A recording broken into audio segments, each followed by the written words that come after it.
श्री महाप्रज्ञ गुरवे नमः। जिसके सांसों में रहता है शाश्वत शांति का स्पंदन, उस महाप्रज्ञ को वंदन, उस महाप्रज्ञ को वंदन। सत्य अहिंसा अनेकांत को अर्पित जिसका तन मन, उस महाप्रज्ञ को वंदन, उस महाप्रज्ञ को वंदन। जिसके सांसों में रहता है शाश्वत शांति का स्पंदन, उस महाप्रज्ञ को वंदन, उस महाप्रज्ञ को वंदन।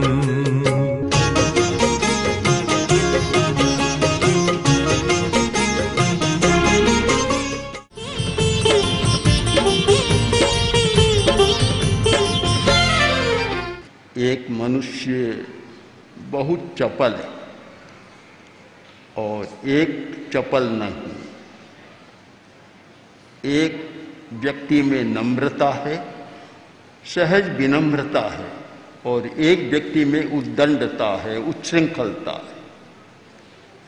न अनुशासन को मानता, न किसी विधि नियम को मानता, स्वेच्छाचारी है।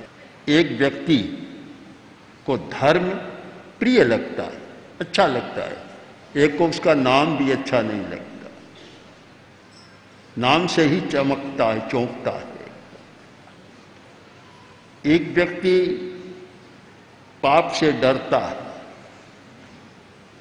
ये सोचता है कि यह काम करूंगा मुझे पाप कर्म का बंद हो जाएगा।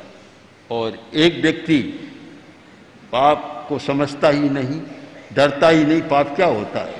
ये अंतर क्यों? जैसे कैसे अच्छा संग मिला, व्यक्ति अच्छा बन गया, अच्छा नहीं मिला, बुरा मिला तो व्यक्ति बुरा बन गया। बाहर के कारणों को तो हम जानते हैं कि बाहर का प्रभाव होता है, उसको हम जानते हैं, किंतु हम स्वभाव को नहीं जानते। हमारे लिए तीन शब्द बड़े महत्वपूर्ण हैं: अभाव, प्रभाव और स्वभाव। एक किसी वस्तु का अभाव है, एक परिस्थिति है, और वह कठिनाई पैदा करती है। एक प्रभाव दूसरे व्यक्ति का या दूसरी किसी स्थिति का प्रभाव होता है मन पर, यह हमारी प्रभाव की स्थिति है। और एक स्वभाव, व्यक्ति का अपना स्वभाव होता है। अभाव को बदलना कठिन है, परंतु कठिनतर नहीं है। प्रभाव को बदलना भी कठिन है, पर कठिनतर नहीं है। किंतु स्वभाव को बदलना बड़ा कठिन काम है। स्वभाव, क्योंकि उसके साथ कुछ भीतर का जुड़ा हुआ है, बाहर का नहीं है, भीतर का जुड़ा हुआ है। इसीलिए कहा गया कि स्वभावो नोपदेशेन शक्यते कर्तुमन्यथा सुतप्तमपि पानीयम समयत्येव पावकम। कि स्वभाव को उपदेश के द्वारा बदलना बड़ा कठिन काम है। अच्छा उदाहरण खोजा कि पानी को गर्म कर लिया। अब विचार करें, अगर अग्नि सोचे कि अब तो पानी गर्म हो गया, मेरा सहायक हो गया, अब तो मुझे कोई नुकसान नहीं पहुंचाएगा। पानी का मूल स्वभाव है शीतलता, ठंडा। अब तो गर्म हो गया, अब कोई इससे खतरा नहीं है। किंतु सुतप्तमपि पानीयम समयत्येव पावकम। कितना ही गर्म हो, अग्नि के लिए तो ठंडा पानी है, उसे तो बुझा देगा। स्वभाव नहीं बदला। अग्नि को बुझाने का जो स्वभाव है शीतलता का, पानी का, वह स्वभाव नहीं बदला। अग्नि को गर्म पानी भी बुझा देगा। सबसे जटिल बात है स्वभाव का परिवर्तन, और उसका कारण है कि स्वभाव निर्मित होता है आंतरिक कारणों से। बाहरी कारण भी बनते हैं, पर वे कारण चले जाने पर बात समाप्त हो जाती है। जब कारण नहीं रहा तो एक तर्कशास्त्र में आता है, व्याकरण में भी आता है, कारणाभावे कार्याभावे। जब कारण नहीं रहा तो कार्य का भी अभाव हो जाएगा। तो बाहर का कारण नहीं रहा, परिस्थिति बदली और बात समाप्त हो जाती है। एक परिस्थिति घर में पैदा कर दी, उसके कारण लड़ाई हो रही थी, परिस्थिति बदली, लड़ाई समाप्त हो गई। एक परिस्थिति थी कि सुपारी का पेड़ इधर या उधर, इस बात को लेकर लड़ाई थी और न्यायाधीश ने पेड़ को कटा दिया, लड़ाई समाप्त हो गई। एक परिस्थिति थी कि अंगूठी कौन रखे, एक अंगूठी दो भाई, बंटवारा और सब हो गया, अब कौन रखे। एक समझदार व्यक्ति ने, जो उनका मुनीम था, अंगूठी ले ली और बताया नहीं, और वैसी कई अंगूठियां बना ली, दोनों को दे दी शर्त के साथ कि किसी को बताना मत।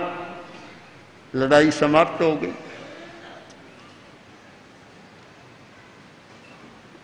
परिस्थिति की बात लड़ाई समाप्त हो सकती है। पंजाब के राजा रणजीत सिंह बहुत बड़े यशस्वी राजा थे, बड़े बुद्धिमान और इतने संभावी राजा। उनके एक आंख नहीं थी। उन्होंने कहा कि ये प्रभु कृपा मानता हूं कि मुझे एक दृष्टि से ही सबको देखने के लिए अवसर दिया है, मैं सबको एक दृष्टि से देखता हूं। ऐसे यशस्वी राजा थे। समय हुआ ताजिया निकालने का था और रास्ते में एक बड़ का पेड़ आ रहा था, पीपल का पेड़ आ रहा था। अब ताजिया निकल नहीं सकता, पीपल को काटना जरूरी है। अब दोनों समुदायों के बीच बात तन गई। हिंदू समाज के लोग बोले कि पीपल को काटा नहीं जा सकता, और मुसलमान बोले कि पीपल को काटे बिना ताजिया निकल नहीं सकता। इसको लेकर बड़ा विवाद खड़ा हो गया। बड़ा विवाद था। महाराजा बड़े बुद्धिमान थे। उन्होंने कहा कि पीपल नहीं कटेगा, ताजिया भी निकलेगा। कैसे निकलेगा? भूमि को खुदवा दिया, 3-4 फुट भूमि को खुदवा दिया, ताजिया भी निकल गया, पीपल को भी नहीं काटना पड़ा। परिस्थिति बदली, विवाद समाप्त हो गया। बाहर की परिस्थिति बदलती है तो परिस्थिति के कारण होने वाले विवाद, संघर्ष, झगड़े समाप्त हो जाते हैं। पर भीतर की परिस्थिति बदले बिना, भीतर की मनोदशा बदले बिना विवाद समाप्त नहीं होता। बाहर से समाप्त भी हो गया, भीतर से नहीं होता। तो हमें भीतर को बदलना है, भीतर को समझना है कि बहुत सारी समस्याएं हमारे भीतर जन्म ले रही है, भीतर ही पैदा हो रही है। केवल हम परिस्थितिवाद, बाहर बाह्यवाद पर ही रहें तो समाधान नहीं होगा, भीतर में देखना होगा। जैसे हमने जाना कि कृष्ण लेस्या के काले परमाणु, नील लेस्या के गॉड, डार्क अंधकारमय नीले परमाणु, और कापोत लेस्या के वे धूमिल परमाणु जब सक्रिय होते हैं तब आदमी में परिवर्तन आता है। वे सक्रिय हैं तो फिर समाधान मिलता है कि ये आदमी उद्दंड क्यों है, नम्रता क्यों है। उत्तर मिल जाएगा कि जिस व्यक्ति में ये नीले रंग के परमाणु काम कर रहे, नीला रंग भी गहरा गाढ़ा नीला रंग, काला रंग जैसा, वे परमाणु काम कर रहे हैं और वे भीतर में सक्रिय हैं, तो व्यक्ति उद्दंड बन जाएगा। कितना ही समझाओ कोई बात समझ में नहीं आई, जब तक कि भीतर का उपचार न किया जाए। हम बाहर का उपचार करना जानते हैं, बाहर के उपचार पर ध्यान भी देते हैं, पर भीतर का उपचार करना नहीं जानते। और जब तक भीतर का उपचार नहीं होता, बाहर का उपचार बहुत काम नहीं देता। हमें बदलना है भीतर में काम करने वाले हमारे आभा मंडल के रंगों को। जो आभा मंडल के रंग हैं, जो हमें बार बार प्रभावित करते हैं। कभी कृष्ण लेस्या का रंग प्रभावित करता है, कभी नीला रंग नील लेस्या का प्रभावित करता है, और कभी कापोत लेस्या का रंग प्रभावित करता है। उन प्रभावों को मिटाना है। प्रभाव बदला तो फिर स्वभाव बदलेगा। स्वभाव का निर्माता कौन? स्वभाव का निर्माण तो हमारे भीतर हो रहा है, बाहर में स्वभाव का निर्माण नहीं होता। बाहर तो निमित्त मिल सकता है, हेतु बन सकता है, कारण मिल सकता है, मिट्टी को कुम्हार मिल सकता है कि घड़ा बन जाए, पर जब मिट्टी ठीक नहीं है तो कुम्हार भी क्या करेगा? मिट्टी के आधार पर सारी बात है, उपादान वह है, मूल कारण वह है। तो मूल बात को पकड़ना कि हमारा आभा मंडल पवित्र रहे, और उस पवित्रता का पहला रंग है तेजोलेस्या का रंग, तेजस रंग, यानी बाल सूर्य का रंग, गुलाबी रंग, हल्का लाल रंग, यह तेजोलेस्या का रंग है। और जब इस रंग के परमाणु हमारे भीतर सक्रिय होते हैं तो वह आदमी विनम्र, सहज विनम्र बन जाएगा। मनोविज्ञान में व्यवहार की बहुत व्याख्या की है, बड़ा विश्लेषण किया है, और पूरी एक शाखा बिहेवियर साइकोलॉजी, पूरी एक विज्ञान की, मनोविज्ञान की शाखा है व्यवहार मनोविज्ञान। हमारा व्यवहार ऐसा क्यों होता है? अनेक कारणों का विश्लेषण किया गया, किंतु प्रतीत होता है कि उनके पास लेस्या का सिद्धांत नहीं पहुंचा, आभा मंडल का सिद्धांत नहीं पहुंचा, और रंगों के विज्ञान के आधार पर बहुत काम नहीं हुआ मनोविज्ञान में। एक अलग तो शाखा बन गई, सूर्य रश्मि चिकित्सा आदि आदि, या रंगों का अलग बहुत वैज्ञानिक विश्लेषण हुआ है। अगर हम रंगों का विश्लेषण करें तो पता लग जाएगा कि अगर हमारे आभा मंडल में तेजस रंग के परमाणु, ये गुलाबी या हल्के रंग के लाल या बाल सूर्य के परमाणु काम कर रहे हैं, सहज विनम्रता का विकास होगा। आजकल एक कैमरो बने जो आभा मंडल का फोटो लेते, बहुत विकसित कैमरे हैं, हमने देखा भी है। फोटो के आधार पर फिर सारा विश्लेषण होता है कि इस व्यक्ति के आभा मंडल में कौन सा रंग ज्यादा प्रभावी है, कौन सा रंग ज्यादा काम कर रहा है। उसके आधार पर उसके पूरे जीवन का विश्लेषण किया जाता है।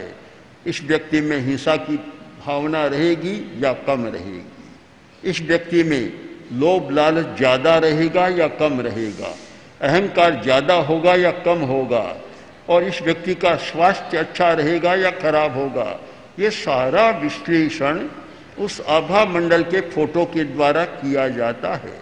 और ये सब जानते हैं, हर व्यक्ति के शरीर के साथ एक आभा मंडल है, और उस आभा मंडल को हम खुली आंखों से नहीं देख सकते, पर अगर कोई ध्यान में जाए तो वह अपने आभा मंडल को देख भी सकता है और अपनी प्रकृति का विश्लेषण भी कर सकता है। तो हमारा आभा मंडल किस रंग से प्रभावित हो रहा है? आभा मंडल में नीले रंग की अधिकता है या काले रंग की अधिकता है? किस रंग की अधिकता है, किसकी कमी है, इसके आधार पर सारी बातें जान ली जाती है। यह लेस्या का सिद्धांत बहुत पुराना सिद्धांत है, किंतु मानवीय व्यवहार के विश्लेषण के लिए, उसके अवबोध के लिए बड़ा महत्वपूर्ण है। तो ये तेजोलेशा के परमाणु, बाल सूर्य के परमाणु हमारे लिए बहुत अच्छे सहायक बनते हैं। और वे परमाणु जब सक्रिय होते हैं तो विनम्रता, सहज विनम्रता आती है। उसे सिखाना नहीं पड़ता। कुछ व्यक्तियों को तो विनम्रता का पाठ पढ़ाना होता है, उनको विनम्रता का पाठ पढ़ाना नहीं, जन्म से ही विनम्र होते हैं, क्योंकि वे परमाणु काम कर रहे हैं, उनमें उद्दंडता नहीं आएगी। कोरा सारा भार चेतना पर लाद दे तो भी नहीं हो सकता, क्योंकि जीवन कैसे चलेगा? शरीर पुद्गल का है, वह पुद्गल के बिना कैसे चलेगा? धर्म से आपको रोटी नहीं मिल सकती। अगर कोई सोचे कि मैं 28 की तपस्या कर लूं, मैं सामायिक कर लूं, औषध कर लूं, मैं ध्यान कर लूं, प्रेक्षा ध्यान का अभ्यास कर लूं और रोटी मिल जाएगी, यह सोचना भी गलत होगा। रोटी मिलेगी खेती से, व्यापार से, कामकाज से मिलेगी। धर्म का काम अलग है। हमारा पुरुषार्थ अनेक दिशाओं में काम करता है, यानी अतिरेक कहीं भी होना अच्छा नहीं। बस धर्म करो सब कुछ हो जाएगा, मैं तो इसको गलत मानता हूं। सब कुछ नहीं होता। धर्म का जो काम है वह हो जाएगा। धर्म का काम है शांति, झगड़ा समाप्त होना, तनाव कम होना, आदि आदि, आत्मा की पवित्रता होना, ये धर्म के काम है। धर्म से हो जाएंगे। और रोटी मिलना, सारे पदार्थ मिलना, ये सारा व्यापार का काम है, पुरुषार्थ का काम है, उससे होगा। हम दोनों को मिलाएं नहीं। इस अर्थ में आचार्य भिक्षु का दृष्टिकोण बहुत प्रशस्त है। उन्होंने कहा मिलाओ मत। सामाजिक आवश्यकताओं को समाज की सीमा में रहने दो और धर्म की बात को धर्म की सीमा में रहने दो, दोनों को मिलाओ मत। उन्होंने बहुत अच्छा उदाहरण की भाषा में कहा कि घी और तंबाकू को मिलाओ मत। दुकान में दोनों पड़े, दोनों ही बेचे जा रहे हैं, पर दोनों को मिलाओ मत, मिश्रण मत करो। आचार्य वह दिल्ली में विराज रहे थे। एक कार्यक्रम था, उसमें अनेक प्रबुद्ध लोग आए हुए थे। उनमें एक थे खुशवंत सिंह, जो हिंदी के बड़े लेखक हैं और हिंदुस्तान में उनका अलग कॉलम चलता है, मानो न मानो क्या कुछ चलता है उनका, खुशवंत सिंह का। वे आए हुए थे और भी कई साहित्यकार थे। मैंने जब वह उदाहरण दिया, उनको इतना अच्छा लगा कि उन्होंने फिर अपने उस स्तंभ में उसका उल्लेख किया, सारे कथानक को फिर से प्रस्तुत किया। हम मिश्रण न करें पदार्थ और आत्मा। आत्मा के नियमों को आत्मा की संदर्भ में समझने का प्रयत्न करें और पदार्थ के नियमों को पदार्थ के संदर्भ में समझने का प्रयत्न करें। आत्मा का अपना स्वतंत्र काम है, पदार्थ का अपना स्वतंत्र काम है। हम आत्मा को समझने का प्रयत्न करें। हमारा आंतरिक ज्ञान, हमारा सम्यक ज्ञान, सम्यक दर्शन, सम्यक चारित्र, यह सब हमारी चेतना के कार्य हैं। और चेतना को समझे बिना सम्यक दर्शन, सम्यक ज्ञान और सम्यक चारित्र का विकास नहीं किया जा सकता। आत्मा का अपना क्षेत्र है, वहां हम जाएं और जो आत्मा की सन्निधि में जाने से मिलता है उसका उपयोग करें। रात को 2 डॉक्टर आए, एक न्यूरो फिजिशियन, न्यूरो साइंस के, और एक शुगर की चिकित्सा करने वाले, डायबिटीज की विशेषज्ञ। उन्होंने कहा, डॉक्टर ने कहा कि हम कुछ समय के बाद अब अमेरिका जा रहे। मैंने पूछा क्यों? तो अमेरिका का जो सबसे बड़ा चाइना का संस्थान है नासा है, जहाँ वैज्ञानिक सारे होते हैं कार्यक्रम, वहाँ हम जा रहे हैं। और इसलिए कि आज अंतरिक्ष यात्रियों के सामने समस्या है कि भोजन की पूर्ति कैसे करें। अगर ऐसी कोई विधि निकल जाए कि अंतरिक्ष यात्री को भोजन की ज़्यादा ज़रूरत न पड़े, इस पर रिसर्च हो रही है और मैंने कुछ काम किया इसलिए मुझे वहाँ आमंत्रित किया गया है कि भोजन के बिना काम चल जाए हमारा। अब शरीर है, शरीर को पोषण मिलता है भोजन से, अगर भोजन न मिले तो शरीर को पोषण नहीं मिलता। पानी रोटी दो तो प्राथमिक आवश्यकताएं हैं, काम कैसे चले। रोटी की ज़रूरत है उतनी पानी की ज़रूरत है, तो दोनों प्राथमिक आवश्यकताएं रोटी और पानी। अब खाए बिना कैसे रहे, तब देखते हैं दूसरा पक्ष है हमारा चेतना का। अगर चेतना का थोड़ा परिवर्तन हो तो फिर खाए बिना भी आदमी रह सकता है। 8 दिन की तपस्या करने वाले रहते हैं, 1 महीना की तपस्या करने वाले खाए बिना रहते हैं, 2-4 महीने की तपस्या करने वाले खाए बिना रहते हैं, लंबे समय तक खाए बिना रहते हैं, चलता है जीवन। और थोड़ा खाकर केवल छाछ का पानी, हमारी एक साध्वी ने जब आचार्यवाद मेवाड़ में थे और 20 शताब्दी का अवसर था, तो एक साध्वी भूराजी नाम था, भूराजी ने, साध्वी भूराजी ने 12 महीने तक आँच के आगार पर जीवन चलाया। आँच का मतलब मेवाड़ में छाछ को गर्म करते हैं, ऊपर वह नीला नीला सब पानी आता है, केवल वह पानी पीकर 12 महीने तक जीवन चलाया।